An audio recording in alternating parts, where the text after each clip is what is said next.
Welcome back to the Black Table here on the Black Star Network. This is our weekly hour devoted to issues of particular concern to people of African descent and to others who are working together to build a better world.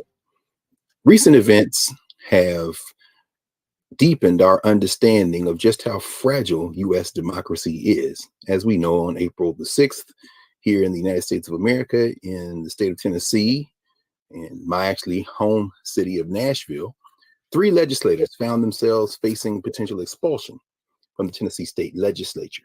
Gloria Johnson from East Tennessee, from Middle Tennessee, Justin Jones from Nashville, and Justin Pearson from Memphis. The 3 of them collectively known as the Tennessee Three. One legislator, Gloria Johnson from Knox County, narrowly escaped expulsion, but the other 2 did not. When asked why perhaps she was spared by 1 vote from expulsion, she said, well, maybe it had something to do with the color of our skin. The 2 young men were and are of African descent. All 3 were involved in a protest urging the Tennessee legislature to pass stronger gun control legislation in the wake of a massacre. 6 people, including 3 children, lost their lives in Nashville, Tennessee, as a result of an act of gun violence. So today we thought we'd explore not only recent events in Tennessee, but the longer arc of events, not just in the American South, but around the country, that speak to, I don't know whether we would call it conservatism versus liberalism, red states versus blue states, but certainly any conversation we can have here at the Black Table where we can bring in some folk to help us put us in a longer arc, we're going to do that. And so we're going to invite to the Black Table, back to the table here. We're convening a round table to help us think with and through these recent events with Kermit Roosevelt, who is the David Berger Professor for Administration of Justice at the University of Pennsylvania Law School. You'll remember him a little while back. We had a conversation around his 2022 book, The Nation That Never Was, here. And also going to invite back to the table Richard Kreitner, journalist, essayist, critic, historian. We had a conversation here at the table on his book, Break It Up, his 2020 book. So welcome back, Richard and Kermit, to the Black Table. Thanks for having us. Of course. We couldn't think of two better people to help us put these recent events in Tennessee and other events in longer arc. I guess I'll start with you, Kermit. All these Supreme Court cases that are on the docket, and the ones that seem to be teed up. And almost recently, I was reading about this virtual charter school in Oklahoma, trying to get at that wall that separates church and state. Maybe use the First Amendment as a battering ram a little bit more, and of course, made me think about your book on judicial activism, making sense of the Supreme Court decisions and helping us walk through. What do you make of what happened here in Nashville on the 6th of April? Well, so there's lots of different ways to understand it, and I hope we'll get to some of the different ones. But like the first thing I would say, I think, is it's showing stress on our democratic system. And it's showing really how the system that was constructed under the 1787 Constitution really wasn't designed to operate in a world of parties competing for power. So in a democracy, ideally, you would think politicians come up with ideas, and they come up with ideas that appeal to more people and, that maybe are better ideas, and that's how they get power. But what happens when you have parties competing for power is it becomes more about the power than the ideas. And the question is, what can you do that will let you take power and hold power? And this has been exacerbated recently by our increasing partisan polarization, which is sort of a consequence, I think, of the fact that political identity is now tied to a bunch of other things, so that the political parties now offer these sort of all-encompassing identities. And people feel if their party loses, it's not just a setback for particular policies they might like, but it's an existential threat to their whole sense of self. It's fascinating. I mean, it's interesting because we're going to get into that as well. I mean, obviously, as you walked us through last time you were here, the framers' constitution, the founders' constitution, rather, and that Reconstruction Constitution that gives us the opportunity to perhaps write a new narrative, to live a new narrative. And I hope you'll help our viewers understand that political parties were not part of even that founding constitution. So as you walk us through, Richard, you, of course, talk about this central theme of secession. And I was watching the conversation you were having with my friend and brother and fellow Nashvilleian, Matsamela Thompson, where you were walking him through the fact that this country has a central theme of getting away from other people, including a lot of Black nationalists. I mean, nobody leaves unscathed in this project. Help us, picking up there where Kermit kind of led us. How much of this current rancor has to do with these identities that have found bounding themselves to parties, political parties, and then used our framework as a mechanism for, I don't want to say secession. I think what's the other word you use? Disunion. Disunion. There's the word. Sure. Yeah, I mean, the history of secession is not far from this story. The sculpture, the bust of Nathan Bedford Forrest, the founder of the Ku Klux Klan, Confederate general who oversaw massacres of African-American soldiers during the Civil War, was only removed from the Tennessee State House, I believe, less than 2 years ago. And the same people who expelled these representatives from the Tennessee legislature last week were responsible for making, for resisting the removal of that bust for many years. So there's a white power structure in Tennessee, in the country at large, that has got a death grip on our democracy that Professor Roosevelt is talking about, and is resisting any effort for change, for progress and greater equality, especially racial equality. So, and that resistance, as we've seen in the last several years, but also in a much longer span of American history, goes from procedural maneuvers like expelling representatives to outright violence, an insurrection. And that range of options has always been kind of available up to and including secession, though I don't think we'll see that in Tennessee today, to this white power structure that resists any move to create a more, rich and vibrant multiracial democracy. So that history is clearly still present in these events, and that resistance to change is what motivated that expulsion last week. What is so it's interesting growing up in the South. We know that when people talk about red states and blue states, that doesn't really translate on the ground. I mean, there are a lot of different people all over the country, including littered throughout the American South. There are a lot of folks. I'm sure a lot of our viewers are trying to figure out, how in the hell could you get a super majority in a state like Tennessee, which is majority white, but not overwhelmingly white? I mean, and I'm thinking about that even in maybe perhaps, Prof, in the context of Merrill versus Milligan and this cracking and packing conversation that's before the Supreme Court now.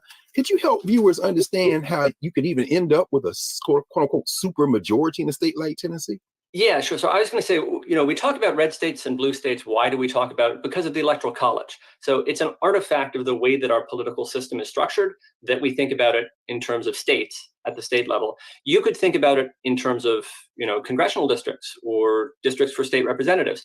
But there again, it's artificial, right? It's constructed based on the way our political system works, which is the party system. And so in a lot of states, you have, as Richard was saying, gerrymanders. So it's possible to draw districts so that your party gets a minority of the votes for representatives to Congress, but elects a majority of representatives. And we've seen states do that. And so again, this sort of ties into what I was saying before. We're increasingly moving towards a system where power is not a means to an end to implement your desired policies, which then are supposed to have support in a democracy. It's more that power is the end in itself. And that's because the other party is increasingly seen as the enemy. So on both sides, there's sort of a genuine, sincere fear. And I think it's more well-founded on one side than the other. I think probably people on both sides feel that way about their side. But there is sincere fear on both sides. Richard, go ahead. Go right ahead. Sure. Well, I mean, I agree that the problem is gerrymandering. That's how you get a supermajority in a state where otherwise the numbers would not be nearly as out of whack as they are in Tennessee. So that's kind of a structural problem, and especially given the conservative takeover of our judiciary in the last decade or two, it's one that's become pretty much impossible to dislodge. It's hard to see our way out of that, other than through some kind of political revolution that changes things in a more fundamental level. The representation of the states, to take up Professor Roosevelt's point, is not only, of course, in the Electoral College, but in the Senate, perhaps more importantly, where the very Constitution of 1787 enshrines the equal status of the states in having 2 votes in the Senate, and that's unamendable, according to the Constitution itself. That's kind of, as gerrymandering, creates undemocratic outcomes of our elections at the state and local level. That provision for equal apportionment of votes in the Senate creates it at the national level, where I think it's something like 11%. Senators representing something like 11% of voters can actually block legislation thanks to the filibuster.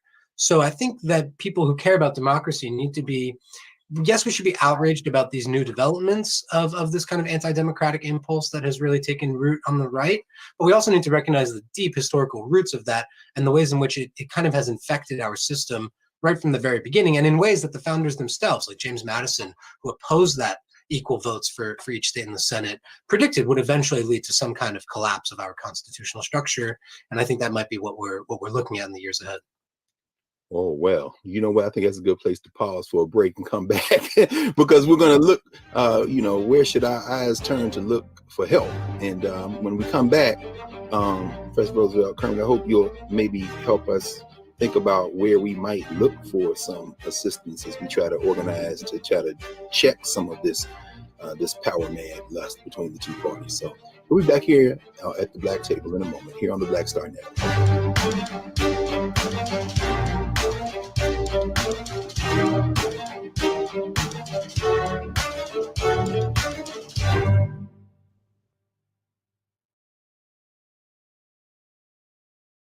Up next on The Frequency with me, Dee Barnes, we're going to talk to Leslie Segar, a.k.a. Big Les, and talk about her incredible career as a dancer, choreographer, and DJ of Rap City. Magic Johnson was there, so half the NBA was there. Iman the supermodel, so all the supermodels were there every day. Actors, Right. Like it was a who's who of who's who. Right here on The Frequency in the Black Star Network.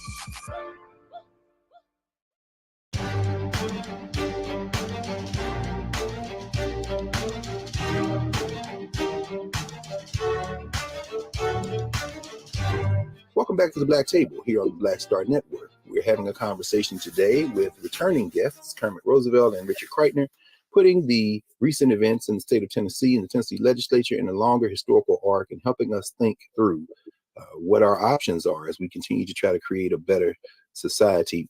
Prof, as Richard was talking about this question of, the possibilities of potential revolution and the things, political revolution and things that might be a check on that, how do you think about the mechanisms of government? I mean, where could we look more fruitfully for some form of intervention? Would it be the executive, the judiciary? Would it be the presidential, the executive? I'm thinking about Jamal Green, your colleague Jamal Green, who's up at Columbia and wrote a recent book, How Rights Went Wrong. And he says, maybe we're relying too much on the courts. But as Richard said, maybe we shouldn't even be relying on the courts at all. I mean, what role do the courts play in where we find ourselves today? Well, so, one of the things that people forgot for a while with the Warren Court was that historically the Supreme Court has not been a force for progress. Historically, the Supreme Court tends to represent and protect the interests of the elite. And currently, the Supreme Court, you've got a 6-3 Republican supermajority, despite the fact that Republicans have not won a majority of presidential elections going back to when these justices were appointed. So there's a sort of malapportionment there.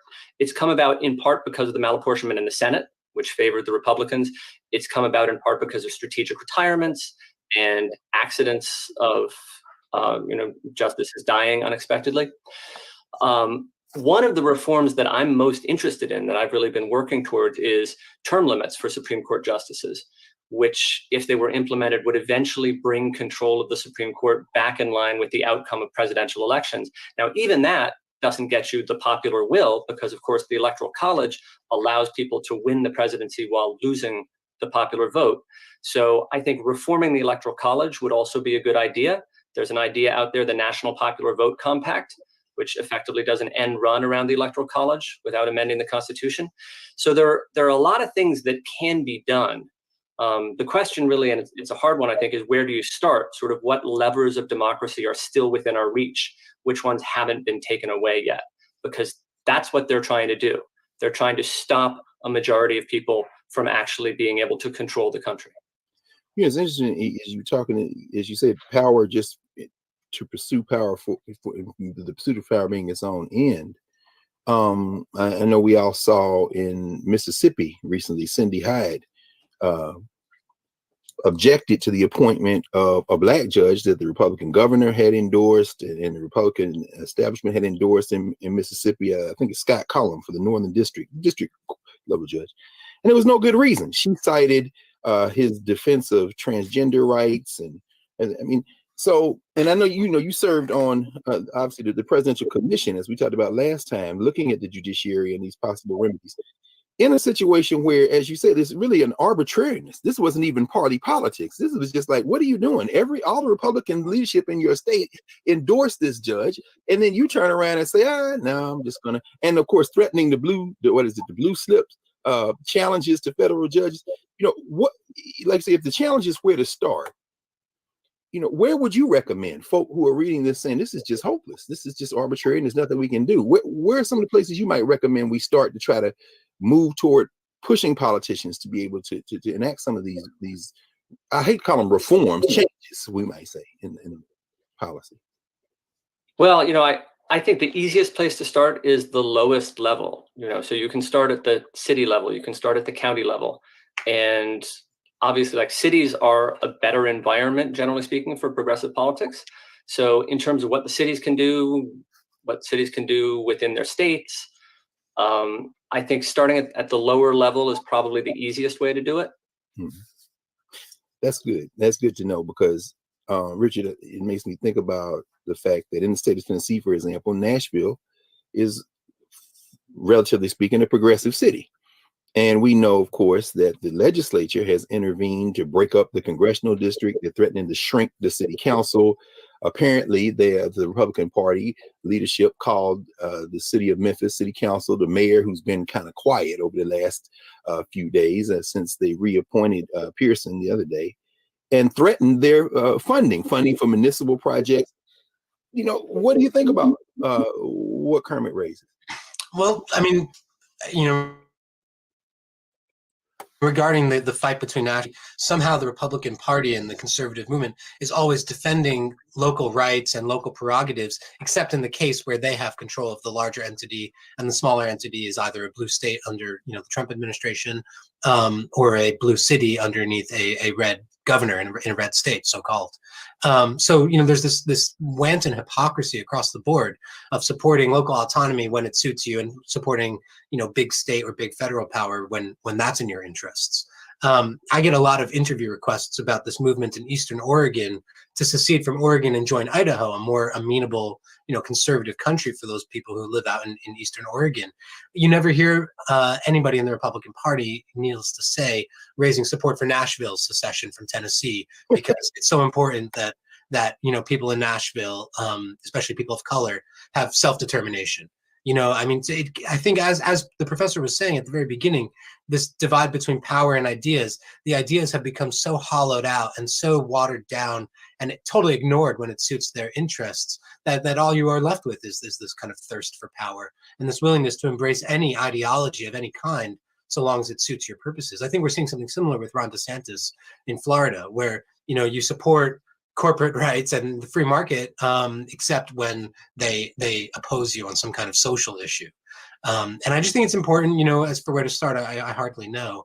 But I just think it's important to call out that kind of hypocrisy whenever we see it and to connect the dots, between these structural issues like gerrymandering and the constitutional imperatives and the Electoral College. The Democratic Party, for instance, only remembers to dislike the Electoral College every 4 years when they realize that either they have lost the presidential race despite winning the popular vote, or that they might.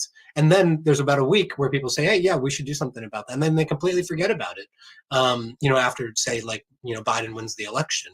I think there needs to be some kind of bundling together of all these grievances, a little bit of memory as well, and putting some kind of structural package together saying these are our problems and this is how we address it. It's interesting. Couple of things come to mind. I'll ask you about that, both about the education question in a moment, because one of the reasons we're doing this work and adding our voices to the many out there who are trying to do work like this is to get the general public much better informed, so that we can think about strategies to change the conditions. Thinking about Nashville, and as you were talking, Richard, the idea of the pursuit of power, and nobody's saying Nashville should secede, but we've seen in recent memory, over the arc of the last year plus, Candace Owens has relocated to Nashville. The Republican Party pushed to have the Republican National Convention in Nashville. Now, what does that say to you in terms of strategy? Even now, going perhaps after some of these, to use the red-blue context, blue cities in these red states, Atlanta or Jackson, Mississippi, which of course we've seen the battle there in Jackson, or New Orleans, or Birmingham, Montgomery, Alabama. What is the strategy as it relates to these pockets, islands, oases, however you want to characterize them, of blue in these red states? How do you read that?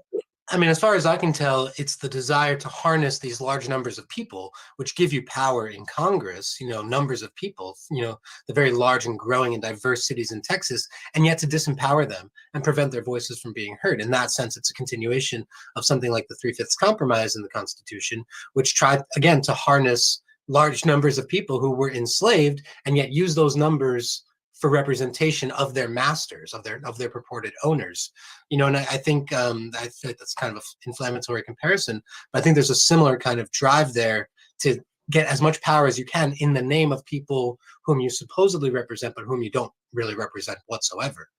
Quite the opposite. It seems to me that that's part of what's going on in Nashville, and I think in Texas especially, where you have these huge cities and they're just trying to chop up the neighborhoods as much as they can to dilute, representation. Yeah, and we know, of course, as you say, the elected officials are doing that, and increasingly they're representing fewer and fewer people.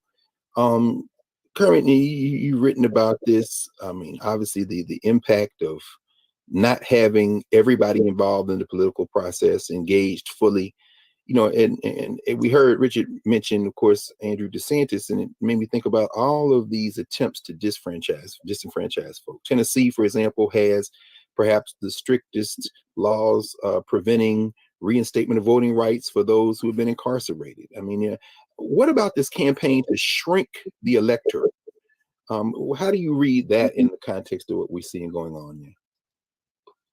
Well, so I think Richard was exactly right to bring up the Three-Fifths Compromise. And, he said it was inflammatory, but I think historically it's the same pattern. It's the same value, right? So the idea is we're going to hold political power. We're not going to represent the interests of all the people we're supposed to represent, but we're going to have more power because those people are there. And we're going to keep them in a state of powerlessness, within our political unit. So this is the states trying to take away power from the cities while counting the city population for their representation in Congress.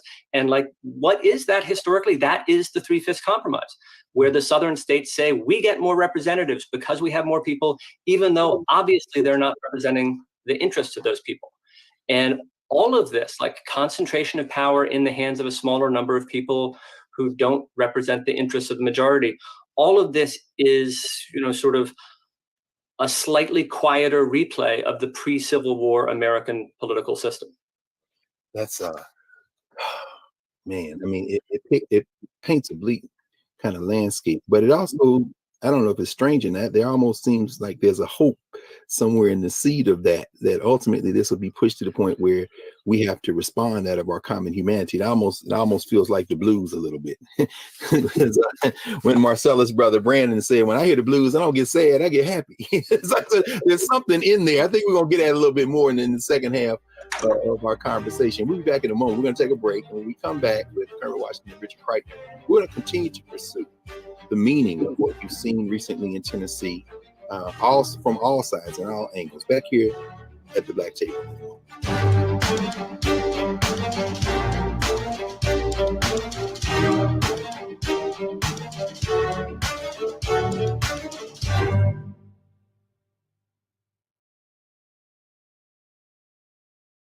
Folks, Black Star Network is here. Hold no punches. I'm real revolutionary right now. Support this man, Black Media. He makes sure that our stories are told. Thank you for being the voice of Black America, Roland. Stay black. I love y'all. All momentum we have now, we have to keep this going. The video looks phenomenal. See, there's a difference between Black Star Network and Black-owned media and something like CNN. You can't be Black-owned media and be scared. It's time to be smart. Bring your eyeballs home. You dig?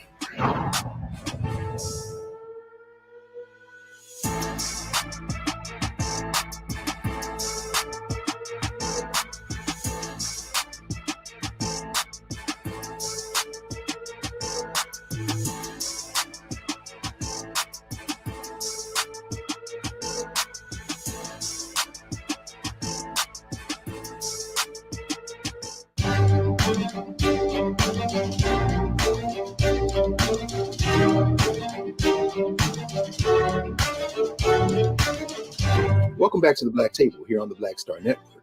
Remember to support the Black Star Network across all platforms. Download the app, join the Brain Funk fan club, make a donation, and tell everyone about these conversations that we're having at the network. Support all the shows. So we're back here at the Black Table with Richard Crichton and Kermit Roosevelt. Prof, I want to ask you about education. Richard, as you were saying, one of the things we have to do is begin to spread this information, try to, intensify our conversations and have more people know how the process works and how we got here. Again, I was thinking about this recent Oklahoma case. Well, it's not a case yet. They want to open a virtual Catholic school in Oklahoma, and they want the state to pay for it. A charter school that will be used, the public funds will be used. In Tennessee, we saw recently the Tennessee legislature threaten my alma mater, Tennessee State University, trying to withhold funds, trying to disband their board of trustees, attacking their president, saying that there are funding questions that they want, not funding questions, accounting questions they want answered, and something's wrong with the books. Of course, the person leading that charge, Jason Mumpower, is the same comptroller who was the central figure in trying to take over Mason, Tennessee, in West Tennessee once the Carr plant was decided it was going to be planted there. I'm wondering if you have any thoughts about interfering with education. Now, we know there is no state religion in this country, but we also know the Supreme Court seems to have given a wink and a nod through the First Amendment to eroding the separation of church and state, and perhaps facilitating, as you were saying earlier, this relationship between identity and power and political party and power. How have the courts, are you concerned at all about how the courts may be helping to facilitate, the federal courts at any rate, some attempt, I don't want to go so far as to call it a theocracy, but some attempt to have this kind of minority attitude become not just a live and let live, everybody, no, but to impose a certain type of identity and philosophy on everybody in the country. And if people don't go along, perhaps try to erode their capacity to even educate themselves. Yeah, so I mean, again, like the common thread in all of this, I would say, is minority rule, right? And minority rule has a history in our country, and it's a racialized history, and people need to be aware of that. The current manifestation is not exactly the same, but it's got a lot of similarities. And definitely, I think the Supreme Court is not helping. So, on racial issues, on voting rights issues, on religious issues, generally speaking, the current Supreme Court is facilitating minority rule. And it is frustrating the will of the majority, and it's helping states, or it's permitting states to do that. And then it's also stopping the federal government from interfering, because we had, some very helpful laws out there, the legacy of the Second Reconstruction. We had the Voting Rights Act of 1965, and that's basically gone now because of the Supreme Court. So, one of the things that I try to stress to people is it's not just that the Supreme Court is standing back and letting states do what they want. It's also actively taking the anti-democratic side here. Oh. It's dismantling attempts by the federal government to protect voting rights. You know what? That's Prof, help us with that as well, because I mentioned earlier we had a legal roundtable a little while back with Angie Porter and Malika Watkins, and they were talking about Merrill versus Milligan in Alabama. We've seen, of course, the recent victory of Judge Janet Protasiewicz in Wisconsin, and a threat, however idle it may or may not be, from the Wisconsin legislature to impeach her. And I'm reminded, and you'll know the case immediately, the Wisconsin case, what was it, Gorsuch? You were saying, no, this isn't justiciable. This is a political issue. Redistricting and gerrymandering is a political issue, not a racial issue. When you say the Supreme Court isn't helping, in fact, that in some ways it's helping facilitate this kind of thing, how concerned are you that there will be any left of the Voting Rights Act after this current term? Or maybe I'm overstating it too. Go ahead, man.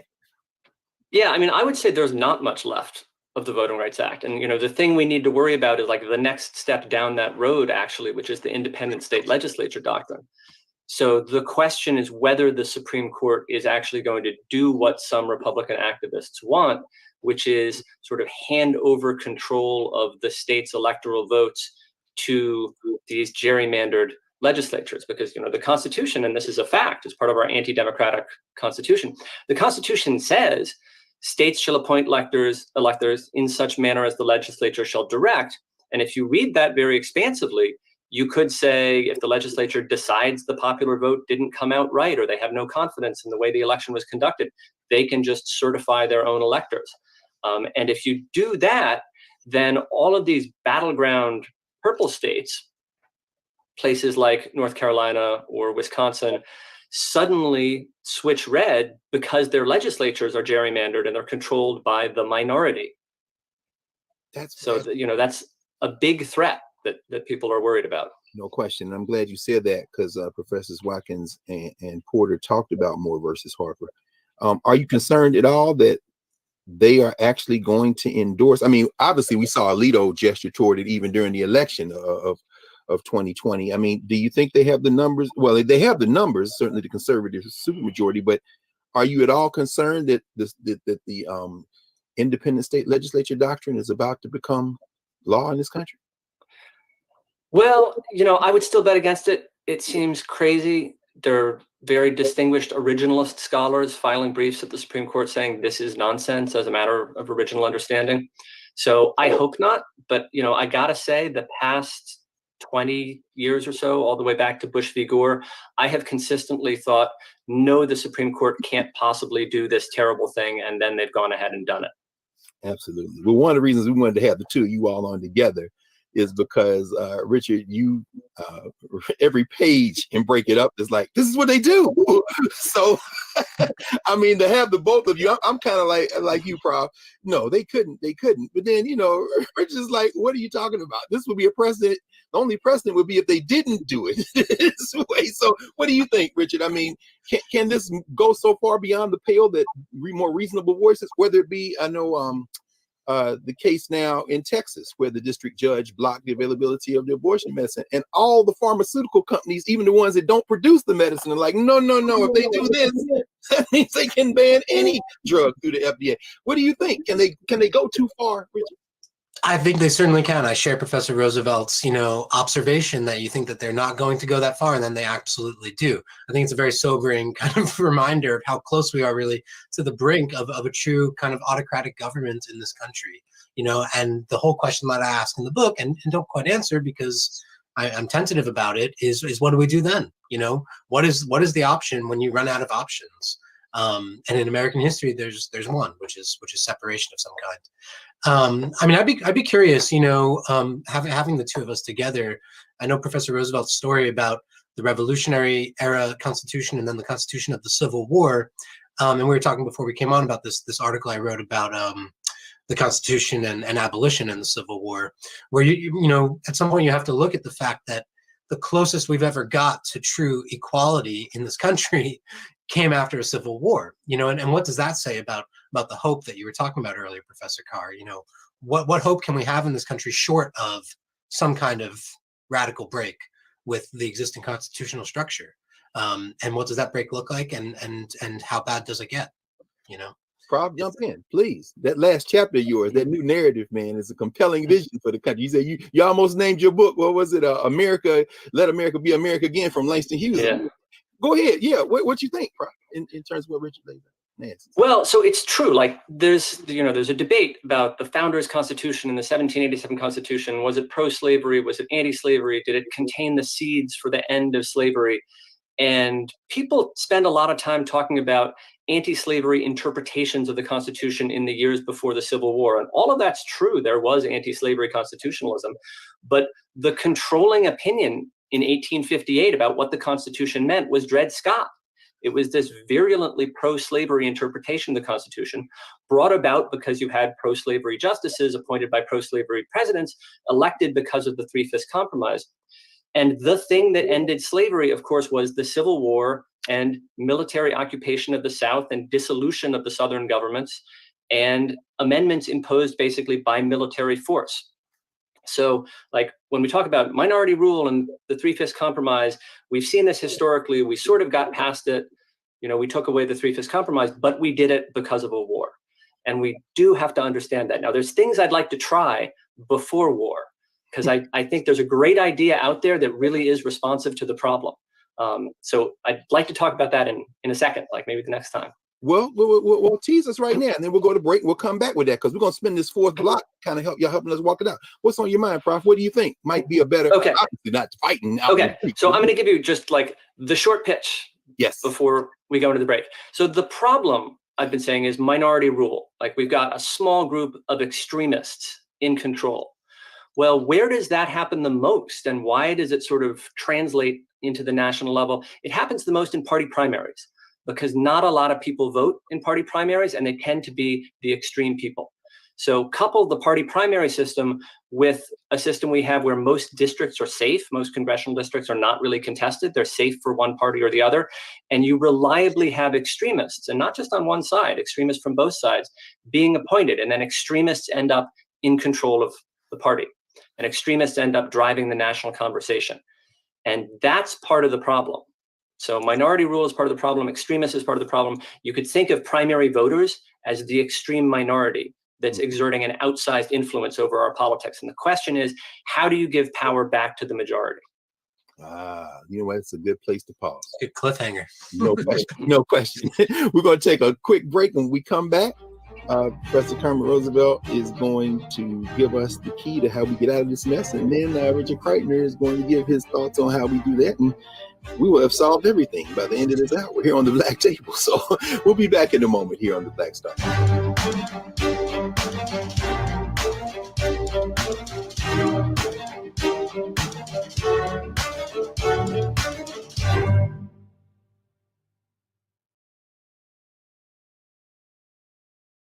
Don't you think it's time to get wealthy? I'm Deborah Owens, America's Wealth Coach, and my new show on the Black Star Network focuses on the things your financial advisor or bank isn't telling you. So watch Get Wealthy on the Black Star Network.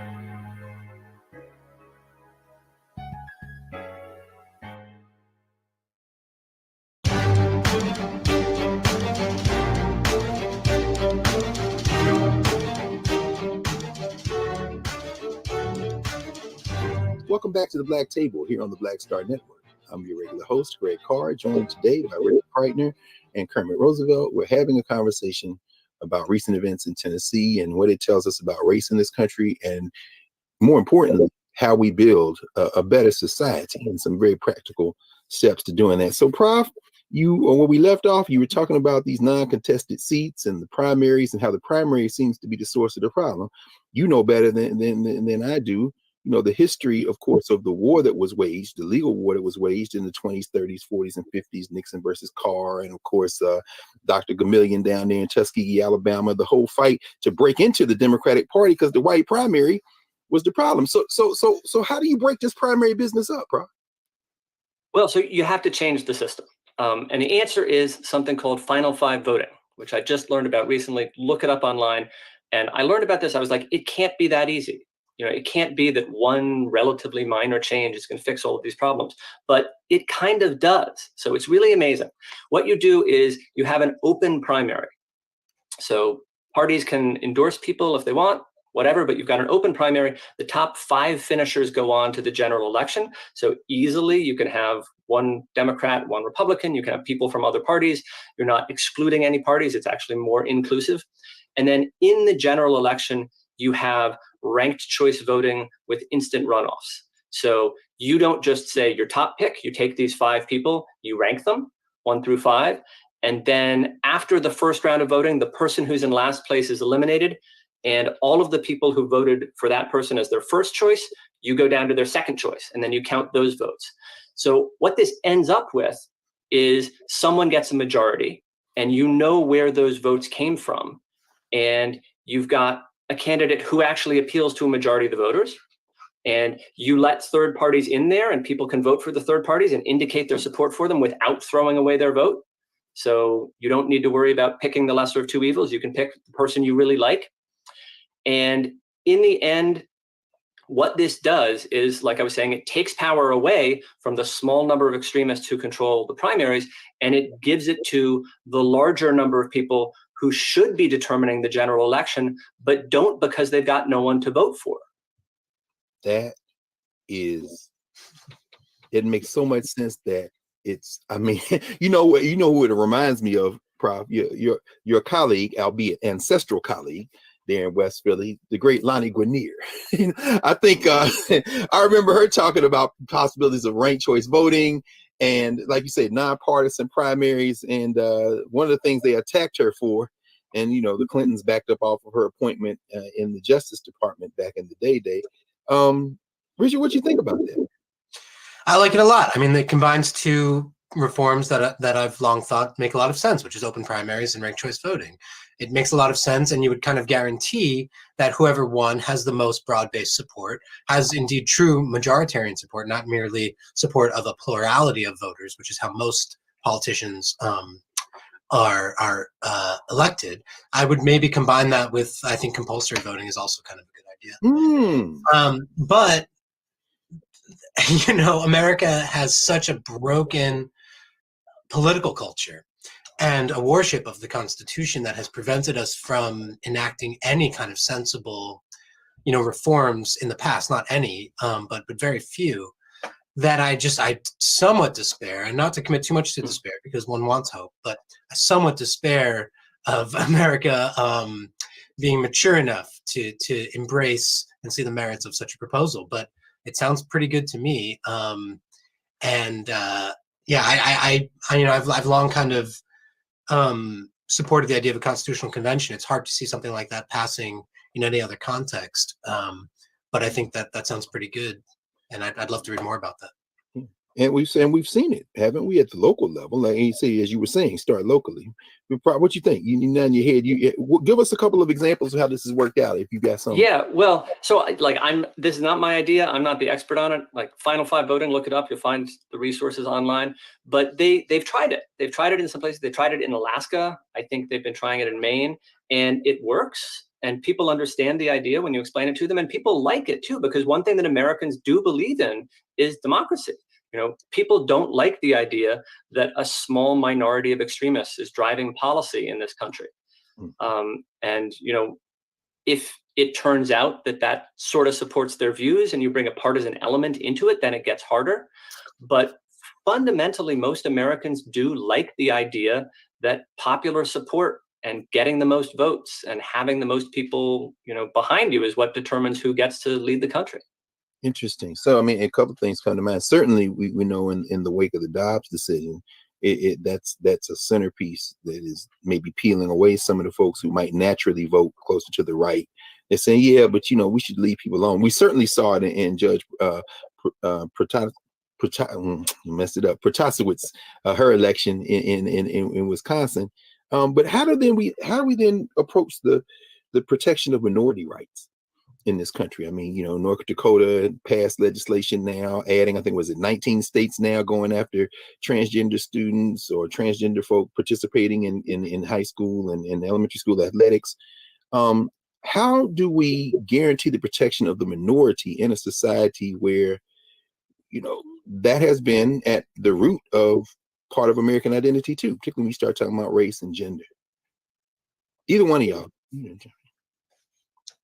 Oh, yeah. Well, so protection of minority rights in American history is sort of a difficult topic, and I think the story is not as happy as we like to believe. So we like to believe that the Supreme Court protects the unpopular minority, but it doesn't really do that. The Supreme Court has a bad record with respect to minorities who are unpopular at a national level.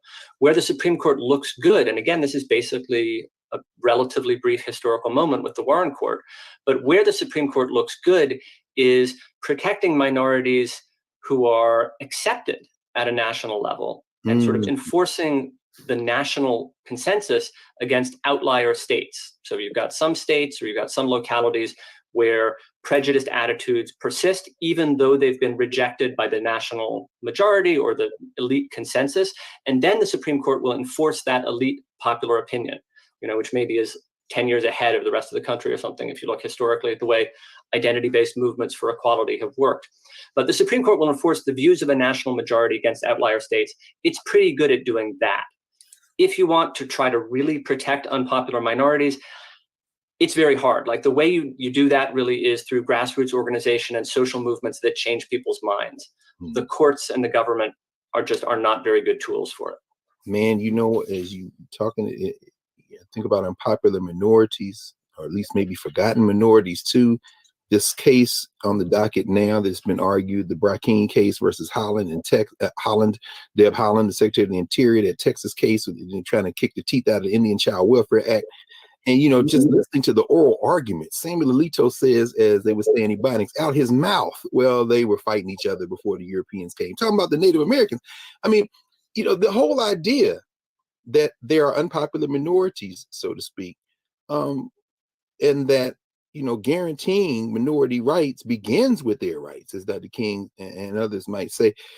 Richard, what do you think is our prospect of having some success at beating back this kind of intolerance that's at the root of the American project? And when you mention constitutional conventions, every few months we see another article or something else about this idea that this group is inching closer, whoever they are, to the possibility of trying to call a constitutional convention, but not the one you're talking about, something quite different. Right.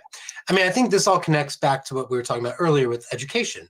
Why are we having such fierce battles over critical race theory these days and, banning books in schools is because when people know their American history, if you read back over the founding and the compromises and surrenders really that were embedded in the document and in the founding of the country in the first place, and the long struggles and the brutal assaults on Black people trying to seize their rights, from the coup in Wilmington, North Carolina in 1898 to, to today. When you have people reading about their history, knowing where they came from, knowing where the resistance to equality comes from, people start to wake up. The idea that the concept of being woke has become so controversial, as if we should all be asleep, I think is very revealing. So I think, as Professor was saying, social movements is the way to kind of enlighten people's minds and get them working together. And I think literacy and historical literacy is a very important component of it.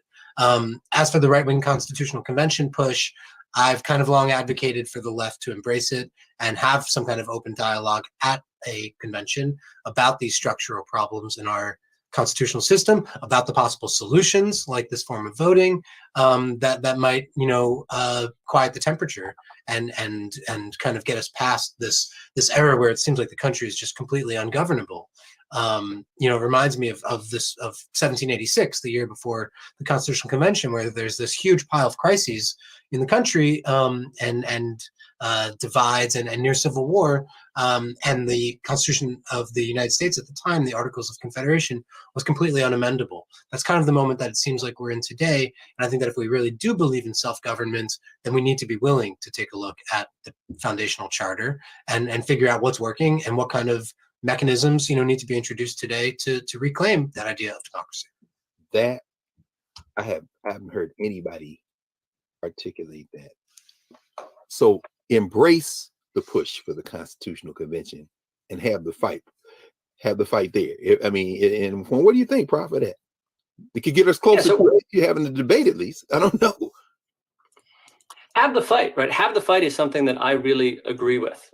So if you look at a couple of aspects of our culture, our veneration of the Constitution and the push that's going on now to exclude divisive concepts from public education, you can put sort of an innocent spin on that, like, oh, we love the Constitution, we think it's great, and we don't want people to feel bad about America. We don't want people to feel guilty.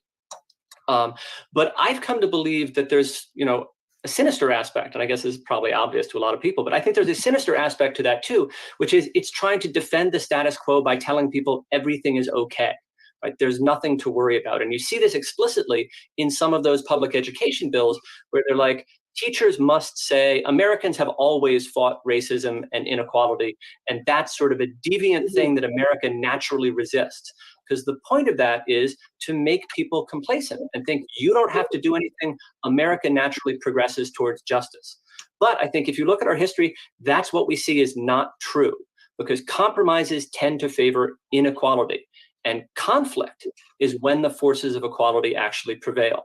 So like the Civil War is the super dramatic example of that. We've got all of these compromises before the Civil War, but we're really not making much progress in opposing slavery. And then the conflict erupts and look, we win. And, ultimately, I believe the numbers are on our side and the principles are on our side. And I do think that if push comes to shove, the forces of equality win.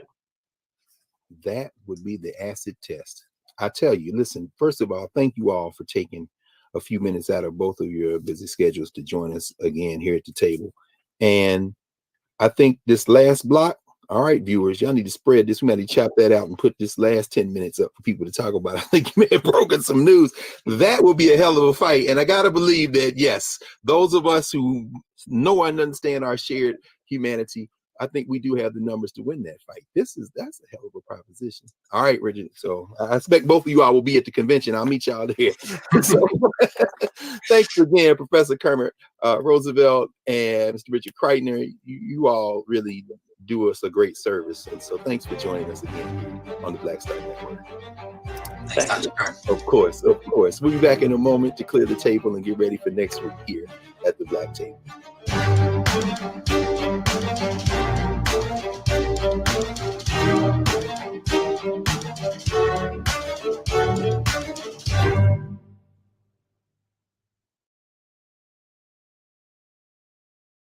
Hatred on the streets, a horrific scene, a white nationalist rally that descended into deadly violence. White people are losing their damn minds. As an angry pro-Trump mob storms the U.S. Capitol, we're about to see the rise of what I call white minority resistance. We have seen white folks in this country who simply cannot tolerate black folks voting. I think what we're seeing is the inevitable result of violent denial. This is part of American history. Every time that people of color have made progress, whether real or symbolic, there has been what Carol Anderson at Emory University calls white rage as a backlash. This is the rise of the Proud Boys and the Boogaloo Boys. America, there's going to be more of this. Here's all the Proud Boys, guys. This country is getting increasingly racist in its behaviors and its attitudes because of the fear of white people. The fear that they're taking our jobs, they're taking our resources, they're taking our women. This is white fear.